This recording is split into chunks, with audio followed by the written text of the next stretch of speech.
కొన్ని నగరాలు ఉంటాయి, వాటిలో గతమనేది ఎప్పుడూ వర్తమానంతో కలిసి జీవిస్తూనే ఉంటుంది. అక్కడి రాళ్లలో, గుడులలో చివరికి ఆ పేరులో కూడా కథలు దాగి ఉంటాయి. ఈరోజు మనం అలాంటి ఒక నగరం గురించే తెలుసుకోబోతున్నాం. అదే హనుమకొండ. దాని గతం ఎంత గొప్పదో, దాని వారసత్వం ఎంత ప్రత్యేకమైనదో చూద్దాం. ఈ ఒక్క వాక్యం చాలు హనుమకొండ సాంస్కృతిక ప్రాముఖ్యత ఏంటో అర్థం చేసుకోవడానికి. ఇది కేవలం ఒక భౌగోళిక ప్రదేశం కాదు, తెలంగాణ అస్తిత్వానికే ఒక కేంద్ర బిందువు. దీని గురించి ఇంకా లోతుగా తెలుసుకుందాం. అవును, మనం ఈరోజు ప్రయాణించబోయే నగరం పేరే హనుమకొండ. వరంగల్, కాజీపేటతో కలిసి ఒక చారిత్రాత్మక ట్రై సిటీ ఏరియాగా ఏర్పడిన ఈ ప్రదేశం కొన్ని శతాబ్దాలపాటు అధికారం, సంస్కృతి, విజ్ఞానానికి కేంద్రంగా నిలిచింది. సరే, మరి మొదటగా ఈ నగరం పేరు ఎలా వచ్చిందో చూద్దామా? ఎందుకంటే ఒక ప్రదేశం యొక్క పేరు దాని గుర్తింపుకు పునాది లాంటిది. ఈ పేరు చాలా సూటిగా ఉంది కదూ. హనుమ అంటే హిందూ దేవుడైన హనుమంతుడు, కొండ అంటే పర్వతం. పురాణాల ప్రకారం ఈ ప్రాంతం హనుమంతుని ఆరాధనతో బలంగా ముడిపడి ఉందని నమ్ముతారు. అదే ఈ ప్రదేశానికి ఒక పవిత్రమైన గుర్తింపునిచ్చిందన్నమాట. ఇప్పుడు చూడండి, ఇక్కడే అసలు ఆసక్తికరమైన విషయముంది. ఈ నగరం పేరు యొక్క పరిణామం. మొదట్లో దీన్ని ఊరుకాల్ లేదా ఏకశిలా అని పిలిచేవారు. అంటే ఒకే రాయి అని అర్థం. బహుశా ఆ ప్రాంత భౌగోళిక స్వరూపాన్ని బట్టి ఆ పేరు వచ్చి ఉండొచ్చు. కాని కాలక్రమేణా అది హనుమకొండగా మారింది. అంటే ఒక భౌగోళిక గుర్తింపు నుంచి ఆధ్యాత్మిక గుర్తింపు వైపు ఈ నగరం ఎలా ప్రయాణించిందో ఈ పేర్ల మార్పు మనకు అద్భుతంగా వివరిస్తోంది. సరే, ఇప్పుడు మనం హనుమకొండ చరిత్రలోనే అత్యంత కీర్తిని పొందిన కాలంలోకి అడుగుపెడుతున్నాం. అదే కాకతీయ స్వర్ణయుగం. ఈ టైంలైన్ కాకతీయ సామ్రాజ్యం యొక్క వైభవాన్ని, పతనాన్ని స్పష్టంగా చూపిస్తుంది.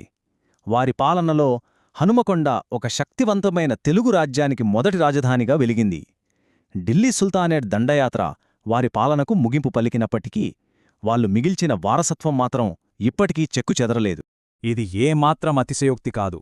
కాకతీయ రాజవంశం ఈ మొత్తం దక్కన్ ప్రాంతంపై చూపిన ప్రభావం శాశ్వతమైనది. వాళ్ల వాస్తుశిల్పం, పరిపాలన, సంస్కృతి ఈ నేల అణువణువునా ఇప్పటికీ నిలిచి ఉన్నాయి.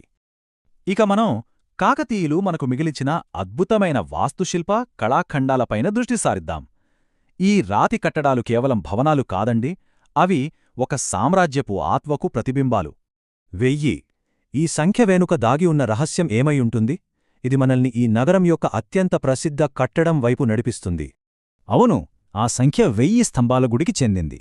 ఆలోచించండి, దాదాపు 900 సంవత్సరాల క్రితం కాకతీయ రాజు రుద్రదేవుడు నిర్మించిన ఈ ఆలయం వారి వాస్తుశిల్ప నైపుణ్యానికి ఒక అద్భుతమైన నిదర్శనం.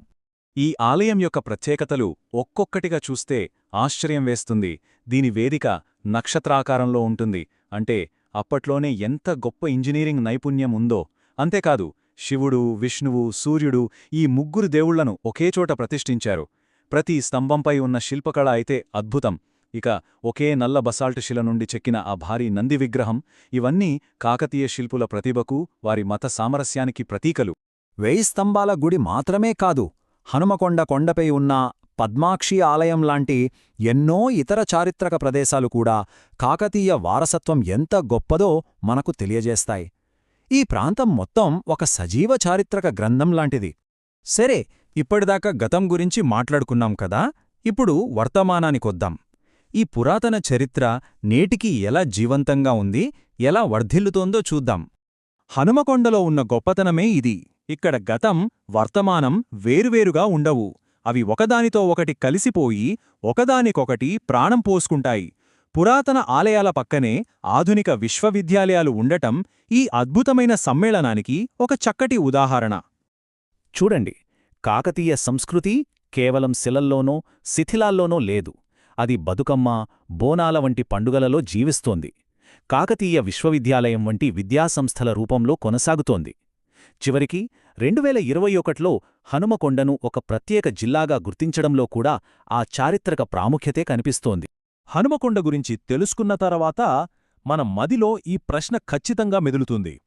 ఇక్కడి రాళ్ళు, కథలు, సంప్రదాయాలు కేవలం గడిచిపోయిన జ్ఞాపకాలు కావు.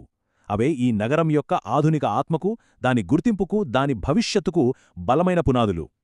గతం వర్తమానాన్ని ఎలా తీర్చిదిద్దుతుందో తెలుసుకోవడానికి హనుమకొండ ఒక అద్భుతమైన ఉదాహరణ.